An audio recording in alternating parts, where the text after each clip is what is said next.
ఈరోజు మన జీవితాల్లో ఎందుకు తప్పిపోతున్నామంటే, ఏది డౌన్లోడ్ చేస్తున్నాం మన హృదయానికి, మన మనసుకి ఏది డౌన్లోడ్ చేస్తే అదే ఎక్కుతుంది.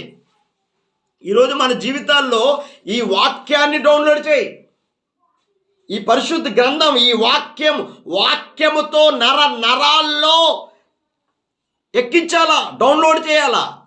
ఏ డౌన్లోడ్ చేస్తున్నావు?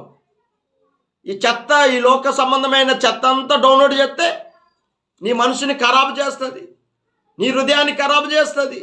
లోక ఆశను చూపించి ఎర్రేసి ఎవడైతే హృదయం ఖాళీగా ఉంటుందో,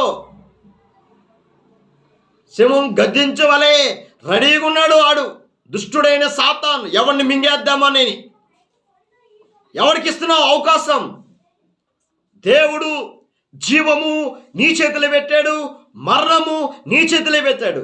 జీవాన్ని వెతుకుతున్నావా, మరణాన్ని వెతుకుతున్నావా? ఈరోజు దేవుడు చెప్తున్నాడు, తప్పిపోయిన కుమారుడు ఎలాగైతే తప్పిపోయాడో, ఎప్పుడైతే బుద్ధి వచ్చిందో, ఎప్పుడైతే మారు మనసు పొందాడో, ఎప్పుడైతే దేవుని సన్నిధానంలోకి వచ్చాడో, తండ్రి ఇంటికాడ అనేక నివాస స్థలాలు ఉన్నాయి. తండ్రి ఇంటికాడ ఆహారం ఉంది, తండ్రి ఇంటికాడ సమృద్ధి ఉంది, తండ్రి ఇంటికాడ దీవెన ఉంది.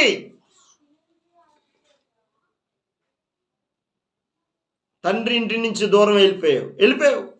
దేవుని మందిరం సావాస్యం లేదు.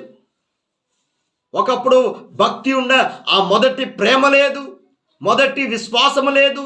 మొదటి ఆ విశ్వాసము లేకుండా దుష్టుడైన సాతాను ఈ లోక ఎర్రేసి నిన్ను లోకములో పడేస్తున్నాడు.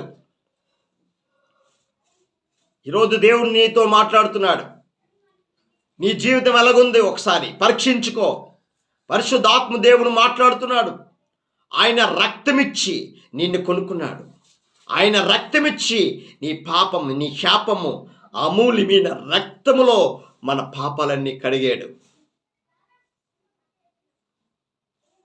పరిశుద్ధాత్మ శక్తితో ఎప్పుడైతే నువ్వు నింపబడతావో, ఆయన పాత్రగా ఆయన ఉద్దేశమంతా నీ పట్ల, నా పట్ల నెరవేర్చుకుంటాడు ఆయన. మనం ఏం చేయాలి? ఫస్ట్ మన ప్రాణాత్మ శరీరాలు సజీవ యాగముగా ఆయనకు నువ్వు సమర్పించుకో. ప్రాణాత్మ శరీరాలు సజీవ యాగముగా ఆయనకు సమర్పించుకో. తండ్రి చిత్తమంతా నీ పట్ల, నా పట్ల నెరవేరుస్తాడు. అందుకని సామెతల గ్రంథం అంటది. ఒకసారి చూద్దాం, 3వ అధ్యాయం.